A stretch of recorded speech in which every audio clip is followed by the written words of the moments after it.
Welcome to today's session, How to Fundraise on Africa's Digital Age with Kris Jones, our founder of MagicSauce.online. He's here today to talk about fundraising, market sizing, and bootstrapping, all about and tell us more about his platform and how it is going to help African founders in their journey, building their ventures in Africa. So welcome, Kris. Hey, nice to meet you. And yeah, helped a bunch of startups raise so far, roughly 60 million plus so far, and they've all been early stage. So I've been there and done it. I've worked inside a startup that's exited for 100 mil as well. So I've done a little of everything and mentored thousands of founders so far. So that's cool. I think one of the challenges African founders face is raising funds. And I think that's around 90% of African startups, this is a huge challenge for them. And I think for us, we kind of see the big startups are the ones which benefits from the most of the funding which is coming in Africa. So how do you, during this technical, digital, how do you see this changing in Africa? The story changing from now, early stage tech startups being able to raise funding. It is tough. And I've been talking to ecosystems all over Africa, and everybody's at different stages, obviously. And one of the key problems is when people try and build tech that either the country they're in or the continent they're in isn't really ready for. So one of the core things that a lot of founders forget the world over, never mind across Kenya or Africa in general, is making sure that those end users are there, that you're solving a problem that people can and will pay for, and wherever they are in the world, wherever your target audience is, wherever your go-to-market strategy is pointed is, if we were to build this product, would you pay for it? Would you be the person who uses it? Would you be making sure that then you can get that solid proof of concept? So it's literally taking it right back to that earliest stage. And the problem, obviously, Africa has, and again, Africa isn't completely unique in this. There's a limited amount of angels that can obviously help in those earliest stages. So they have limited capital. So they want to de-risk their investment as much as they can. So the more you can build that proof of concept at an early stage, whether it be offline or online, the less of a risk it is to those people who are going to be putting their hands in their pocket at the earliest stage. So do your research, do talk to those target customers that you think you're solving a problem for. Number two, figure out if you haven't got the tech already and you would need money for the tech, is there any way you could prove that concept either in a hybrid fashion or using sort of AI tools if you're able to access those? Could that get you just that initial platform to get you some initial customers just to prove people would pay for it, and leverage your network to do that? The good news is I have seen and spoken to investors, angel investors across Africa, and they want to invest, but the two problems they highlighted to me were one was they'd like stuff to be sort of pre-vetted. So the work that people like Startup Grind and other accelerators and incubators do across Africa is massively important, because that helps de-risk in that first case and make sure that things are being done, along sensible lines. And then we've got a platform like MagicSauce where all those decks are actually pre-vetted as well, so that those investors can check that out. So that's there. I think there's a willingness to invest, but founders can help themselves by doing that research in the first place and then cutting their cloth accordingly. I think you look at milestone-based rounds rather than let's raise $250,000 or $100,000. You look at, can we raise $10,000 to get something done? Where will that get us? Does that get us to the next proof point? Yes. And if you get that proof point, you've de-risked it again, and you've got confidence from the people who've invested initially, and they may even invest more in your next part of your journey. So you don't have to go looking again for investors. You go back to the same ones and go, look, I did what I said I was going to do with the money you gave me. Would you like to invest more to get us to the next stage? Yeah. And one of the things actually even you have highlighted is that there is a big challenge with the network. So I think you said it's like now in Africa there is less kind of investors, and also they are looking to de-risk these investments that they're putting into startups. So I think that how would you advise like early stage like tech startups, to build their network around these investors so that they can get fund ready for fundraising, and also like also like for investors who are looking to invest, like how do they put themselves around like these networks of tech founders, and what have been kind of the trends currently happening in that kind of environment? There's some super useful tools out there on that front. I'm going to share a link in the chat. It's a tool developed by a fellow founder, and I'm never averse to sharing other founder tech. I think there's other good founder tech out there that can help you in the earlier stages. ShipShape actually helps you look at the social media output of investors. So obviously use tools like LinkedIn to have a look at your network. Obviously you can find people with the job title as angel investor, and obviously that will be their professional day job, if you like, for some people, or they include it in their job title alongside what else they do. Because I know a lot of the African angel investors, almost similar to the UK, is their professional services, or they've worked in banking, or they're lawyers. They come from more traditional backgrounds in terms of their history. So angel investor either as a primary job, or quite often as a secondary job. They angel invest as well as being a lawyer, a banker, and everything else. So I'll just add ShipShape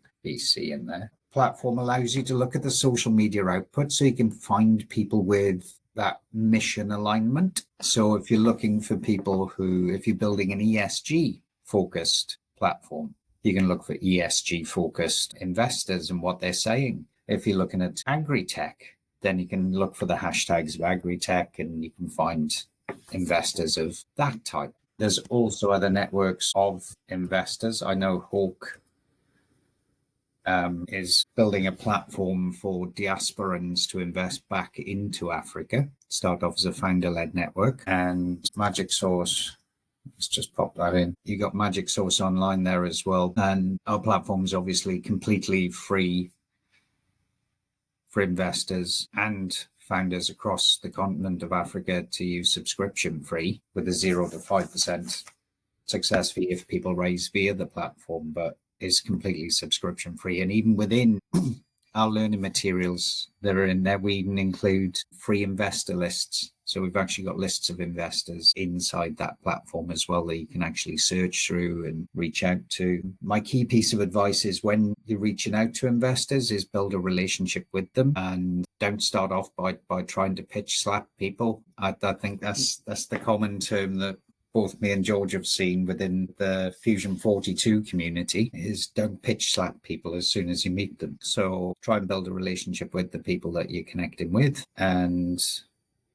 by building the relationship first with the people you want to invest in you, they're learning more about you.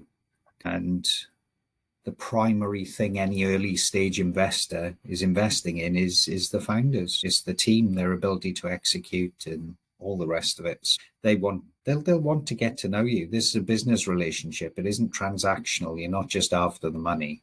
It's useful, very, very useful. You can't really do without it in some cases. But by building that relationship first, you at least get to understand each other. They get to buy into your mission if they're into that. And if not, then because you've started with a relationship rather than a pitch slap, then they're more likely to recommend you maybe to other people within their own network who your proposition may be interesting to. So build relationships first, investment comes later. And be aware, it's never a quick journey. Strap yourself in, it's going to be 6 to 12 months. So do your homework, leverage social media, use that to search for angel investors. Obviously get to use different lists. Don't necessarily reach out to those people first, but actually do your homework on them on LinkedIn, or check them against something like ShipShape and their social media output, just so you know who you're dealing with and whether it's of interest. Everybody saves each other's time that way and builds trust.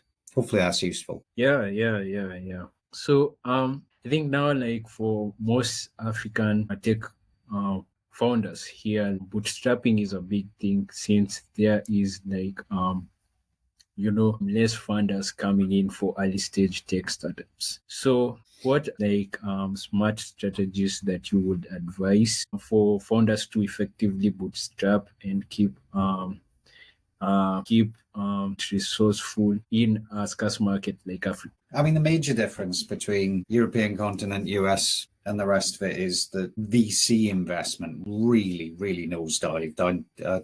It's shocking. The talent's always been there, but people left en masse. So yes, bootstrapping is the reality for unrepresented founders globally. They have to work twice as hard. So those, in terms of those strategies to build something out, I did it myself with version 1 of MagicSauce, so I can give you literally a case study on somebody cobbling something together. I used a combination of GoDaddy website builder. I mean, if you don't know the platform is a learning management system as well as a marketplace, because it's matching founders with investors and it's a community. So when I first started out, I couldn't find anybody to develop the platform for equity, in return for equity. I didn't have the cash to build it. We just come out of a pandemic, and that was tough financially. So many people paying for the services that I could offer either. So I built something in GoDaddy website builder. I used an ecom plugin so that I could sell something. Yeah. And then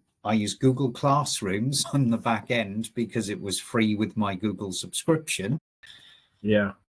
To build an LMS in it. And then I could sell the course material that I'd made through a website that even I could build, because I might look like a proper nerd that can code. Yeah.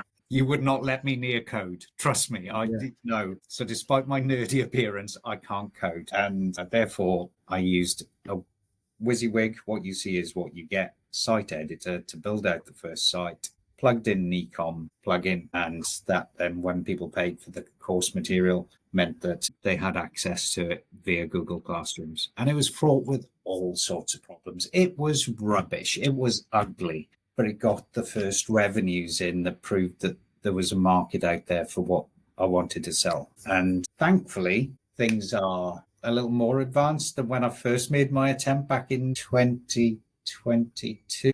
21. So, LLMs have changed things entirely. So there's even a possibility there that somebody could build a really rudimentary prototype even, which if you can build out a prototype, you may get tech people who might come on your journey with you and build that with you. Even if not, you may be able to attract a small amount of investment to be able to get someone to pay, at least for the platform, even if it's friends, family, even if it's a really small amount, it might just be enough to give somebody something to build your platform, the first version. And it doesn't have to be great. Don't aim for all the features you think you need.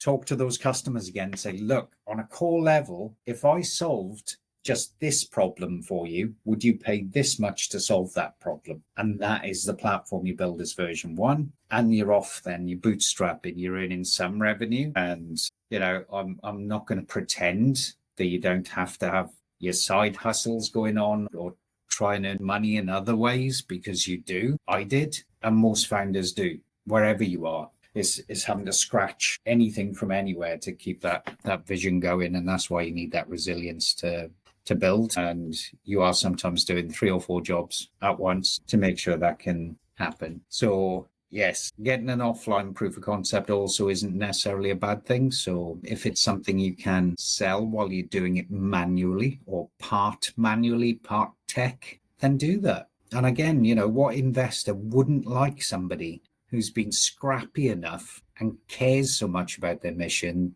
that they've done it manually with tech, part tech, to go and earn that revenue and prove that concept and make sure something works. They'd look at that and they'll have some level of admiration for what you've gone and done. But if you can start to get those early revenues in, wherever that product is, may not last you beyond 100 users, but at least that buys you the time and some of the revenue to get to the next stage. If you're really lucky, it gets you the revenue that you don't need that next stage, or you hold off for long. Yeah, I think like this is a place that founders mostly struggle with.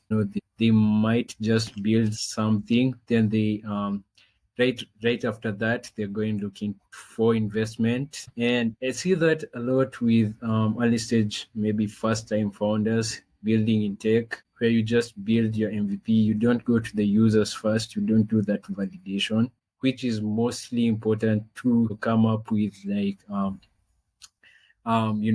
the validation that actually that's what people want, and you can get revenue on your product.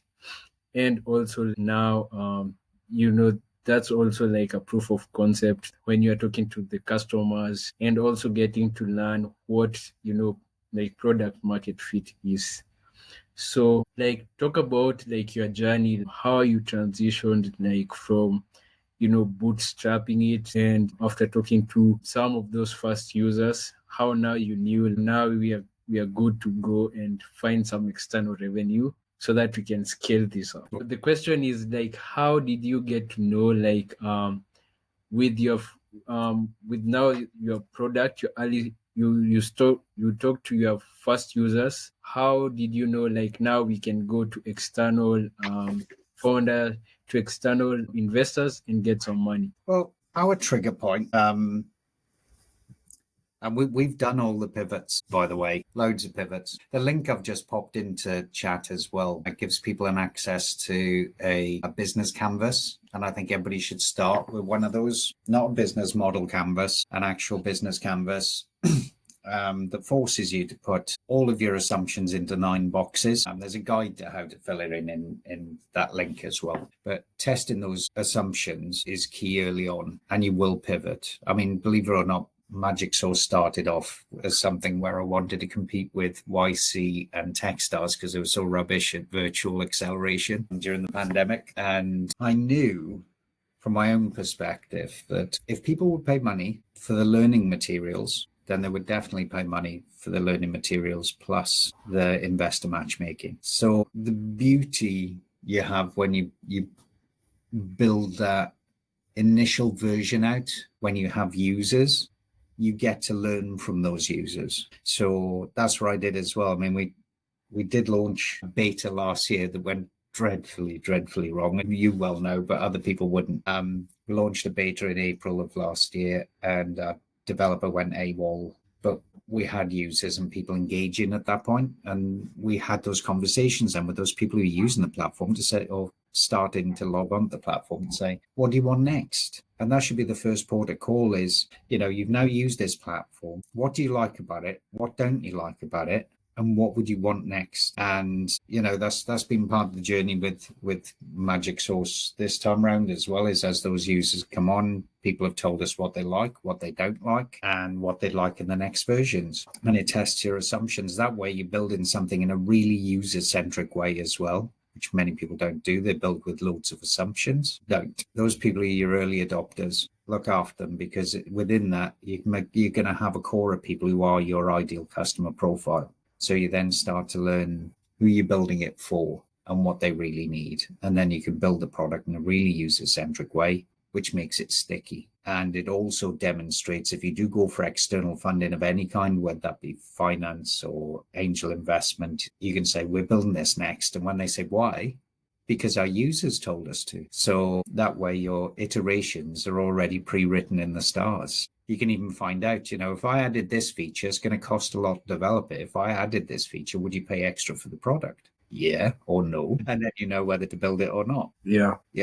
So it's just going through that in that logical path. And it's been the same with other startups I've worked within and with. Using that kind of methodology really helps people scale, build sticky customers, and demonstrate value to external people who could be supporters, partners, referral partners. And again, by doing that, you're building your network, because you're building your referral partners, your network. Who's in those networks? Possibly investors, possibly more customers. So all the while, just by being user-centric, you're building your network. And build in public. For God's sake, build in public. Yeah. Unless you're building the next Hadron Collider or spaceship, build in public. Tell people what you're building. Bring them on the mission with you. It makes it actually harder for people to steal your IP when you tell people what you're building, because you can point to the point where you went, I said this first. Yeah. They'd have to prove they documented it later or before you actually told the world about it. So be brave, bring people on your journey.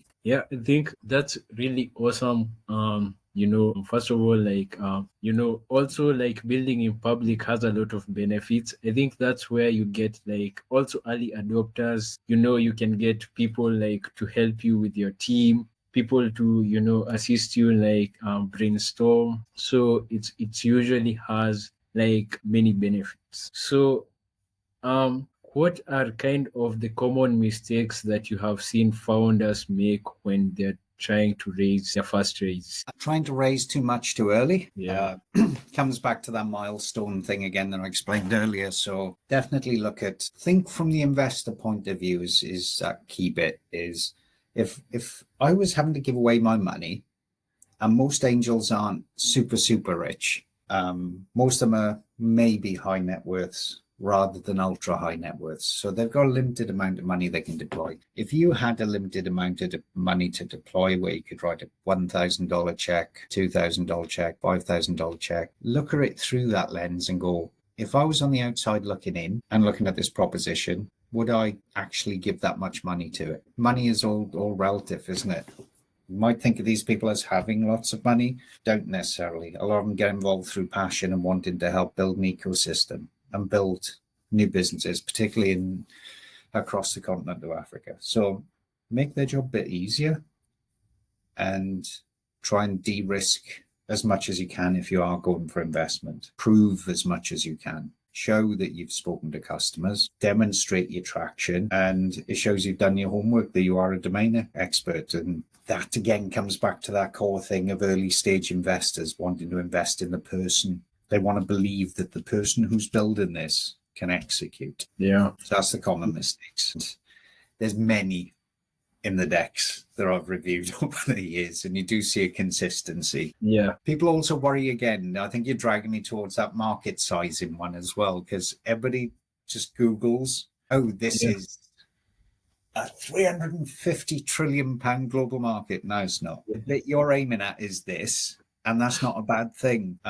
Be good at your niche, own a niche. That's still a good thing. And bottom up market size. There's a calculator within the MagicSauce platform that shows you how to do that. But in essence, if you can get to a figure where, let's say you're manufacturing laptops for the sake of argument, and there's currently 1.5 billion laptops in the world. But what you're trying to do is build a gaming laptop for a niche audience. So your total addressable market isn't all of those users. Your total addressable market is the number of gaming laptop owners. Now, there may only be 10 million of those globally, still a sizable market, but you would times 10 million by what you charge for your unit, then you have your total addressable market. So that is a better way to calculate it, to demonstrate value to an investor than just plucking a figure off Google. Yeah, I think that's the most common mistake, because when you dive deeper into product, you have to dive deep into your customer profile, and this goes up to like your early adopters. You have to study them. Who are these people? Then you have that's when you will be able to calculate your market size. And this is for me the biggest mistake, because you'll kind of tell when a founder knows their market through their market size and how much research they have done about the problem that they are trying to solve. So I think that's something that is all founders should look out for when they're trying to get to investment. 100%, George. Yeah. So MagicSauce focuses on matching underrepresented founders with investors. What strategies have you found being effective to connect founders with the right investors? One of the key things for us was the filtering. Again, this is one of those things that's pertinent, I guess, to any platform. It would have been easier to build a platform for founders and forget about the investors almost. But talking to the investors and what they wanted, they said they wanted to use a platform where they could filter by what they wanted to find quickly. So that's in essence what we did. So that was the core thing for investors, was being able to use a platform where they could say, I want this vertical that accepts checks of these sizes, and I want to find founders that are looking for some help in these areas where I can add connections. For example, I mean, there's a load of filters on the platform, but they can filter as little or as much as they like. And then that way, it saves the investor time and being able to find the right opportunities. And obviously they can reach out to them and build relationships in the normal way. You know, they can drop an email and say, let's have a call, let's find out more about you. They can see the deck, they can see the data room, they can check out LinkedIn. And then that way half of their work's already done. So if any platform is about removing friction, that's what we try and do for the investors as well, is remove friction so they can see the LinkedIn, they can see the data room, they can see the pitch deck, and that way it saves them, you know, that'd be a good fit. And whether you use the platform or not, that's one of the keys to it, is removing friction, make an investor's life easy, have everything ready for when you do talk to them. So I think also there's this like Africa as an emerging market is like there is a challenge to tech founders about like awareness of their products. So I think most of the tech founders here might be building products that are new in the market. There are certain use cases, but I think now like the scale to scale it up, to scale up their products, they might have that challenge of like raising awareness about this is what you're building. So this, how do founders like navigate towards these challenges of like building in an emerging market with like all these trends that are coming up, AI, and also like, staying relevant within their use case? Number one is don't try and run before you can walk. I think if you can solve problem without pushing too much AI into it, particularly at the outset, is a good thing. I'm one of those strange people that doesn't include AI on their pitch deck. We will use AI at some point in the platform, but only when we've justified a use case, because it's an expensive thing to implement, and particularly in an emerging continent like Africa, an emerging nation like Kenya, don't go paying for something expensive until you can justify the need for that expensive thing. It's not worth the buzzwords. An investor will always be more impressed by you saying, this will have AI, but we want to listen to our users first before we apply it. And number two, in terms of the market and the market not being ready, your two options are build networks in other geographies where that market is more mature and does exist, and then come back to your country or continent. Once you've gone away and made some of that money, there's no reason to literally move to a continent to build out a product, and you can build networks remotely. I'm living, breathing proof that you can build networks all over the world if you try. And you start off with the research point of view. You go in there to understand if that market and those people are ready for that first. And if they're not ready for what you want to build, you build what they are ready for now. Do your research on hardware profiles of people in the country as well. Obviously that's a key thing right across the continent of Africa, is it does exist on what kind of devices people are using, what version, and where the internet is good, where the internet is really, really looking to then concentrate in those places that do have those users first that could potentially use your product. But you get a clearer idea of your numbers then by doing the research on who's got the hardware capable of doing that, or the infrastructure capable of doing that. I spoke to our friends in mutual ecosystem and Kombo Ige in Togo last week as well, and we were talking about agri-tech. And one of the things that could really, really help in terms of an infrastructure that isn't expensive to build was LoRaWAN, which collects small packets of data, doesn't have this huge reliance on GPS and all the rest of it to pass these small packets of data around. There's little things like that, is doing that research around the things that allow you to work with what you've got rather than having to create an entirely new expensive ecosystem to support. Yeah. So something can always be done. Yeah. And LoRaWAN is a great enabler. If you work in agri-tech, just have a look for this term on them. And if it's data about cattle, about feeds and all these other things and crops they're looking to pass on, LoRaWAN is a super, super useful way of doing it with self-built units. Yeah. And I would be able to do that. Yeah. We have some agritech founders in the audience, so that's like super cool for their use cases. Yeah, I mean, if they got any questions on that as well, then feel free to seek me out and ask questions around LoRaWAN. I'm part of the Things network that works with LoRaWAN across the world. It literally is just a board and a transmitter, and you can stick it on a telegraph pole. Nobody knows it's there, but it allows pass-through of data. Always was happy to answer any other questions on stuff. So what's the biggest fundraising lesson you have learned from this time that you have been building MagicSauce? I've been involved in lots of raises, so I've had to eat my own dog food a lot. And that term is having to follow my own lessons. I've had to tell founders loads of things, but I think the key thing is you have more people on your side than against, I think is the biggest lesson you learn. And networks, the power lies in networks. Be part of many. Find your tribe. So I think that actually was probably my biggest lesson. Most people end up finding a community they're comfortable in. I'm comfortable in many, and I love being part of lots of different communities because I learned so much. But I think immerse yourself in the communities, and that then also does bring about more people that want to help.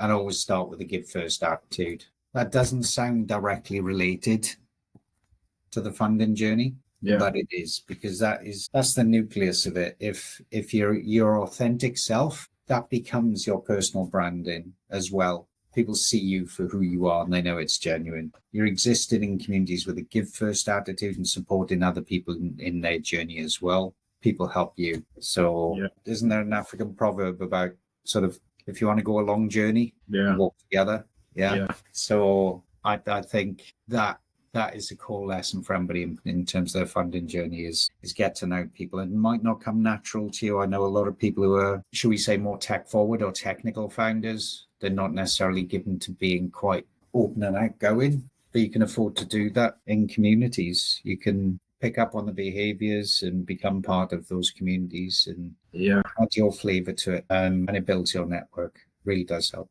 And same for non-technical founders. You may find a technical co-founder just by being out there and being yourself. That's really cool. With finding your community as a founder, and also like being able to help others also in their journey. As you also figure out your journey with your startup. So what are like the practical tools that MagicSauce offers to founders when they are building their MagicSauce is, it's a platform that's stacked with templates and learning that has universal truths in it. No matter what continent you're on in the world, it has those core things you should do, like a canvas. It's got those things like a simple forecast model. So even somebody who's as dumb as a rock when it comes to figures could start off with that template and still build something coherent. Bottom-up market size is all filled with practical tools. That's what it's there for, is to give people the wherewithal. It works best when they're in a program or a community like Startup Grind or FI, because that way people can support each other with it and they're learning other things through being in different programs. But what this does is it allows people to do some of that learning from home as well and continue what they've learned during the day. Or if people are having to hustle all day and work and their startup is something they do in their spare time to get off the ground because they still need to eat and do all this other stuff. Then at least MagicSauce allows people to learn at their own pace in their own time as they go along. And when they're then ready, they can have their pitch assessed by angels or by us and pass a knowledge test. and then they're visible to investors all over the world. So that's the value add to it, is it helps on that journey, and it's built by somebody who's actually been on the journey and did it the hard way, not the easy way. I wasn't spoon-fed opportunity in life. So yeah, I've had to do stuff the hard way, so it shares. I'm not saying it's as hard as being a founder in Kenya, but it certainly wasn't easy. And hopefully there are things that do resonate. Yeah. So the best way to pitch without fear is to become confident in your own pitch first. And I think that's half the problem. And again, that's founders the world over. And that comes through the brevity of the message, how succinct you can make that message. So that's where a canvas comes in handy, and building an elevator pitch early. That stuff's in the platform as well. I know I sound like I'm on a loop, but there's stuff in there that can help you build an elevator pitch, which just bullet points, about 5 bullet points, which explains your business. Once you become confident in what you're telling others, it is so much easier to pitch. Number 2, platform communities like Diversity X and Fusion 42. You've got Pitch Kung Fu and Pitch Dojo, where you can literally go and put your pitch out there for other people to look at, a video pitch. And you get such constructive advice by putting it out there, sort of, okay, good pitch, this is good, this is good, this is good, change that. And I think that helps you refine your pitch and gives you confidence in terms of being able to articulate your pitch.